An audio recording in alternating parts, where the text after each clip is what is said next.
whenever Jane Hedengren runs, I'm making my business to pay attention. And she decided to go out there and run at the Boston U Indoor, season opener. This was something that I fully expected, because up until now, we've seen it in the last few years where the cross-country national championship goes off, and all of the top athletes from that race, or at least the overwhelming majority, they show up in Boston just a few weeks later to kick off their indoor season. And Jane decided to keep that thing going. So, first, I'm going to go all the way to the end of a very interesting story, and then I'll go all the way back to the beginning, because you deserve to know what really happened, or at least the way I understand it. Because I watched the race from start to finish, and this is what I saw. You probably already heard. Jane Hedengren, collegiate record. Yes, that happened. This is her first college track race. Period. It's the first one she's ever run. And she broke a collegiate record indoors in the 5K. Now, BU, this is where you go to break the record. You go kick off your season coming off of all the training you had for your cross-country season, going up to nationals. And typically, if you win the national, at least the last 2 years in a row, this is what happened. Hey, somebody let me know if I'm missing this. We had Parker Valby do it. And then the year after, Parker Valby walked off the track. Doris Lemon-Goulet does the same thing. Both of them win the cross-country national meet, go to BU, and then break the collegiate record. But when Parker Valby did it, I'm going off memory, her record was 14:52. And then Doris Lemon-Goulet comes and runs 14:50. Jane Hedengren just ran 14:44. 44:79, I think it was. And Riley Chamberlain goes 14:58, so it's a pretty huge gap on the field. Yes, this is the world we're living in. Now, what does it all mean? Because that's the end of a very interesting story. Let's go back to the beginning. As far as I understand this, Jane Hedengren proved to the world coming out of high school that she was probably the best distance recruit we had seen in the modern era. But I said probably, because we had just come off of Caitlin Toohey and Parker Valby. I've said it before, and I'll say it again. Those two images, watching them win championships in college, and do it in dominating fashion, specifically the records that they broke. I said records, plural, between indoor, outdoor. They also have individual cross-country titles. That makes sense. But they were not freshmen when they did it. And then there's Jane. Because Jane shows up as a freshman, breaking records in her first cross-country race, the pre-national meet. Then she goes to the Big 12s, runs, essentially a Big 12 record or more or less. Cross-country is a little wonky from course to course. Then you have the regionals where she destroys her regional, shows up to the national. There was only one woman in college who could technically beat her. Her name was Doris Lemon-Goulet, who I already brought up, who had a collegiate record indoors, who had a cross-country national title. And the fact that it was even a question about whether Jane might be the favorite should tell you all you need to know. Now, I personally don't care who wins these races. Just keeping it a buck, I don't really care. It don't make a difference to me. It's not going to affect my life at all. But I was also just going off of the races we had. It made sense to say that Jane would win the cross-country national meet.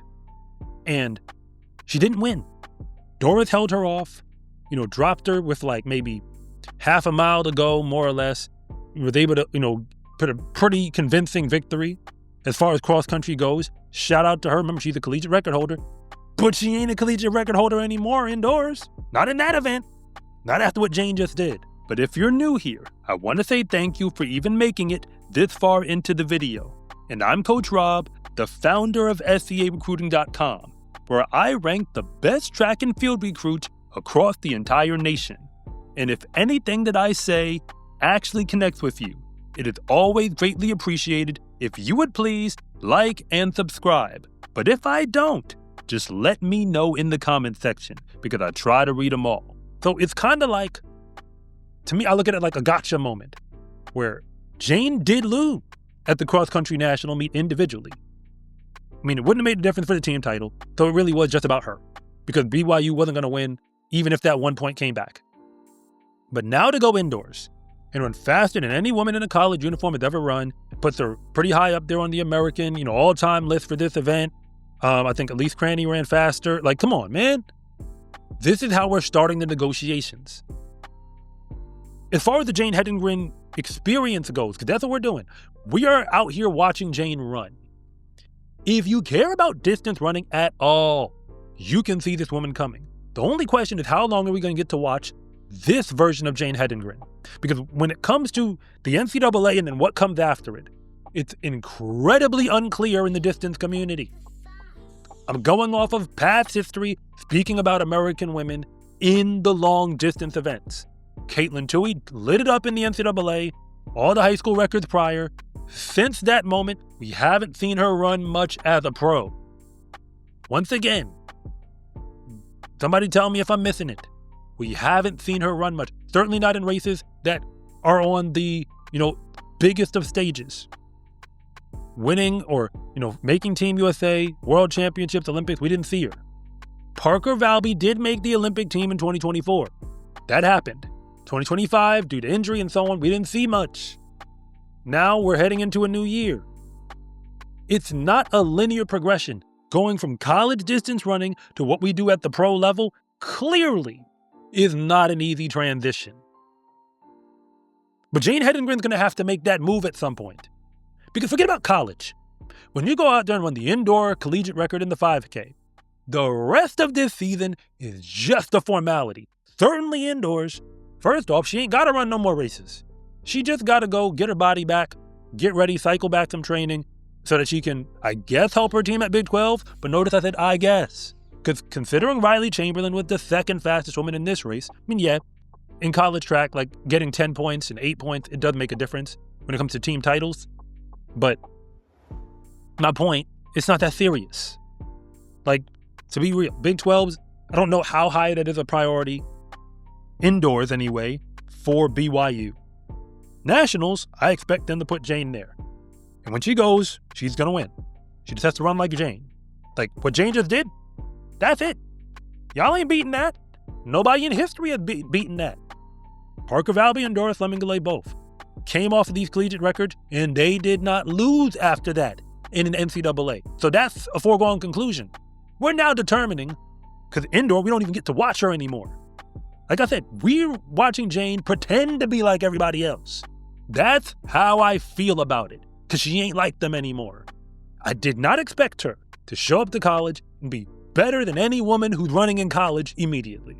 I knew she had the potential to, down the line, be a top-level runner, competing for national titles. I didn't think it was going to be immediate.